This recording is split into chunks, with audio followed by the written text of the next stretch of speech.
Hey, hope your day's going well so far. There's been some interesting news this week. Hytale, stream assets, editing help, and even multiple VTubers leaving a group at the same time. We're going to be going over all of that today. So we'll go ahead and hop into that. As you can see, we'll start over here at Hytale, but we will be getting to the VTuber group and stuff down here. But to start, Hytale has a lot of mods coming out, including a new one in development called Hylamity, which seems to be a calamity mod. So this will basically be an apocalypse kind of thing, most likely. There's not a whole lot of details about it right now. This is just kind of all I could see, all I could really find for it. If you want to follow it, though, this is their page, and I'm sure they'll be going over plenty of new stuff for it, down the line. They've got all sorts of robots and stuff that they're working on making.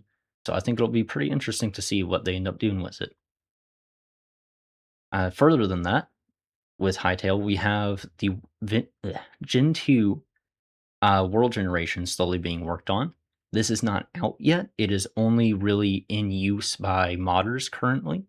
So it's not a public release at the moment, but it is coming and you can see some really cool, absolutely insane stuff that they've got going on for it. I think this is going to be superb when they get it done. There's some stuff that's pretty interesting, like over here behind my head where they've got, like, weird little mountain artifacts, but I think that's actually kind of a cool thing for them to have. But they're currently not done with it yet, it's still in development, but there's a lot that they can do with it and a lot of interesting things that can be made by the modders currently who are testing it. In addition, Hytale is also working on the basically blueprints, so if anybody's familiar with how they did it with Minecraft, I'm trying to remember the name of the plugin at the moment, but it would give you a block by block way to build the entire thing. It would tell you in a list the different materials, the different blocks, the different states, even for like redstone with the comparators and the repeaters and stuff.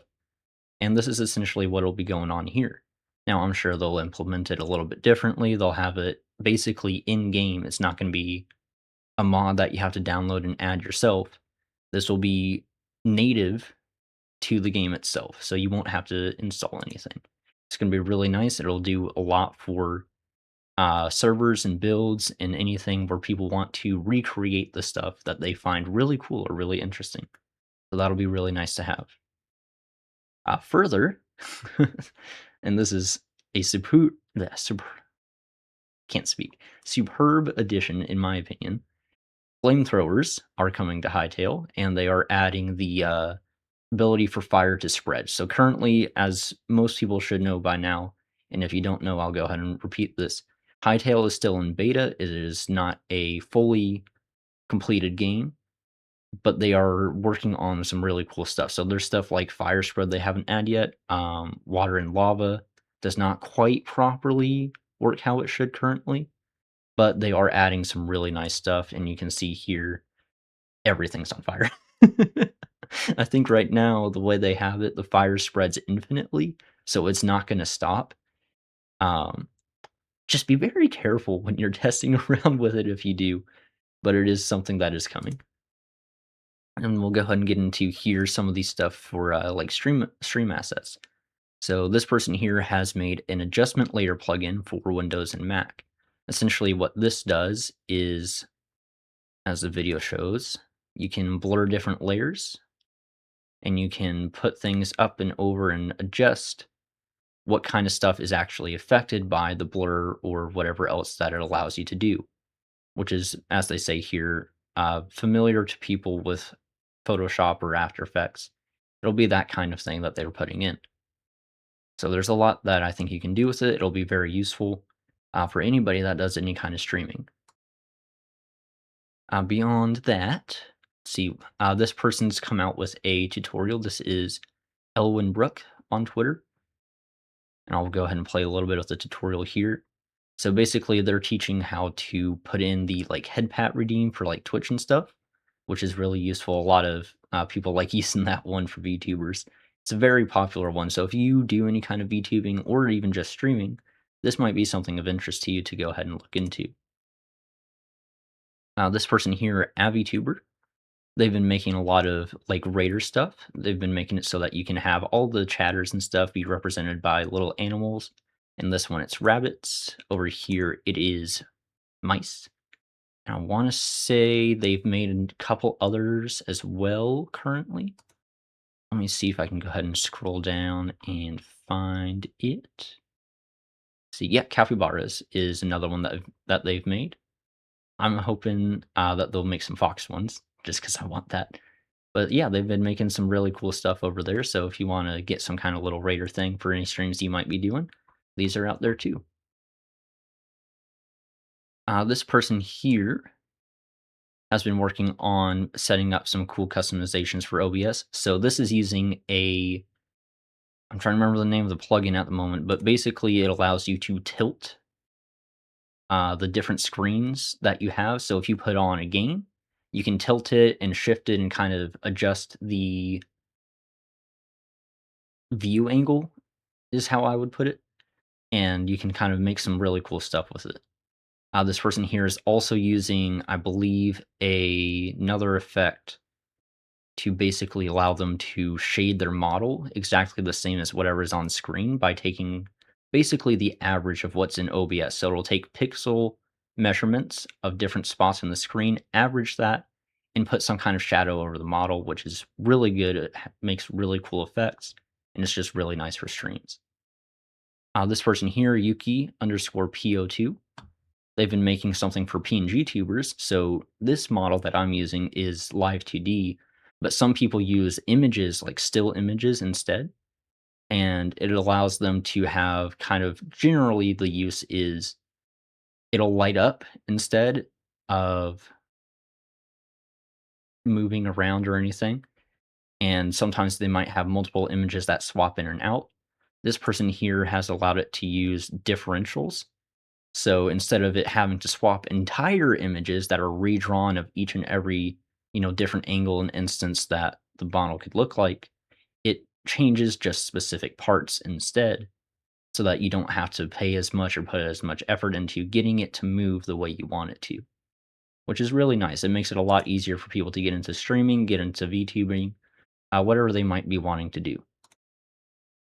Malumi VT here. She's a very popular DaVinci Resolve person. She makes some really good tutorials, and she's put out some different plugins as like kind of advertising them. I don't think she made the plugin, but she is giving tutorials on like what kind of things to use that'll kind of help you out if you're doing any kind of video editing.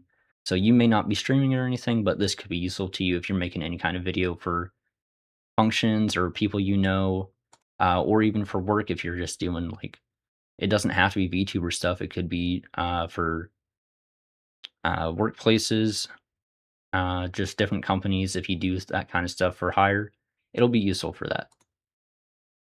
They also have a tutorial here for keyframing. So essentially, what that is you see how the little symbol moves around everywhere. That's what keyframing does.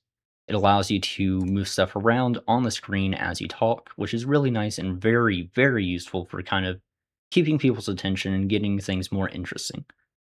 So they've got a tutorial out for that as well in case anybody would want to learn it. This person here has made, I don't know if you've seen the technology before, if you're watching, but there is a thing where people will have like rings or they'll have like heart monitors where somebody can tap on their end, the device that they have, and it will light up on the other end for the device that their partner has. And this is basically that, but for VR chat. So this is something they've made. I thought that was kind of cool because it's a real life technology being put into VR and virtual worlds. So it's a very interesting application, I would say, for that kind of stuff. This person here has made a tutorial, I believe, for a new option for emotes. It's called Emote Lab. Basically, it takes preset textures and customizations, and you can essentially build emotes for your character, which is insanely useful. It's going to make it a lot easier for artists to do. This allows you to make like animated emotes. You can export it as stills. It saves a lot of time and effort for people to be able to recreate things or alter things or just get emotes fresh off the start. So you can take whatever old stuff you've had sitting around and kind of use it in here possibly to recreate things or make new stuff.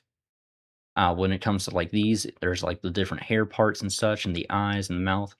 You can probably shift that around, change it out, whatever you want to do. It gives a lot of options for trying to recreate emotes, and it'll be a superb tool for anybody doing streaming.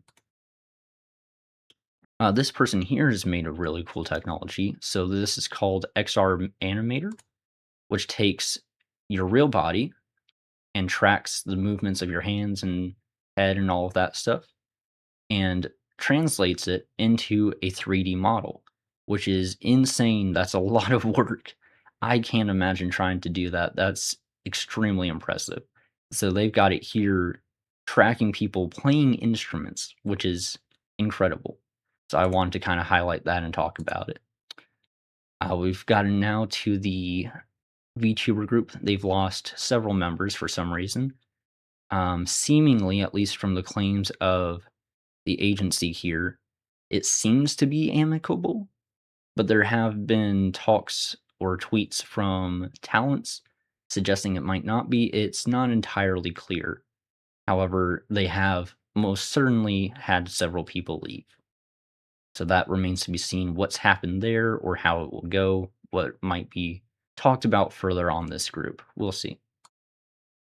Last thing I've got here, we have a mic offset utility for OBS. So you may do any kind of voice recording or singing for online, wherever you post videos, or even just for like VA work. There's a lot of people that use it for that.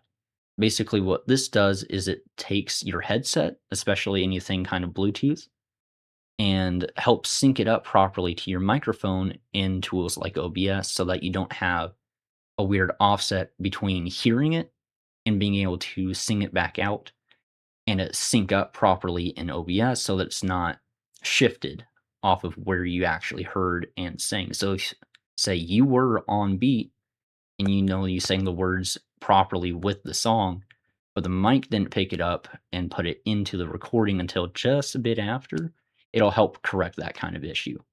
Initially, I wasn't sure if this was in English or not, but I did get a clarification from the creator of it.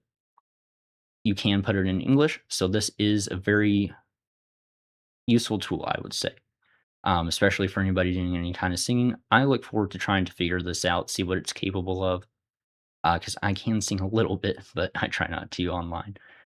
But we'll see. Maybe you guys will hear that at some point. Yeah, that's all for today, and I'll see you guys next time. Thank you for stopping by and watching. Appreciate it.